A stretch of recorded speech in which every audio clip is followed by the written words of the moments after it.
પારડી તાલુકાના બગવડા ટોલનાકા પાસે પેકેજિંગ કંપનીમાં ભીષણ આગ. પૂઠા અને પેપર મટીરીયલના કારણે આગ વિકરાળ બની. 6 ફાયરની ટીમો કાર્યરત.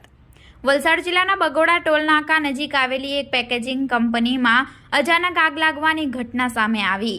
આગની જાણ થતાં જ સ્થાનિક લોકોએ તાત્કાલિક કંપની સંચાલક અને પારડી ફાયર બ્રિગેડને કરી હતી. પારડી ફાયર બ્રિગેડની ટીમે સવારે 5 વાગ્યે ઘટના સ્થળે પહોંચી ગઈ હતી. કંપનીમાં મોટા પ્રમાણમાં પુઠ્ઠા અને પેપર મટીરીયલ હોવાના કારણે આગે વિકરાળ સ્વરૂપ ધારણ કર્યું હતું.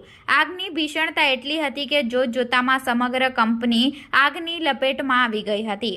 આગ ઉપર કાબૂ મેળવવામાં સૌથી મોટો પડકાર એ હતો કે કંપનીમાં ગોડાઉન સુધી પહોંચવા માટે ફાયર બ્રિગેડ પાસે કોઈ યોગ્ય માર્ગ ન હતો.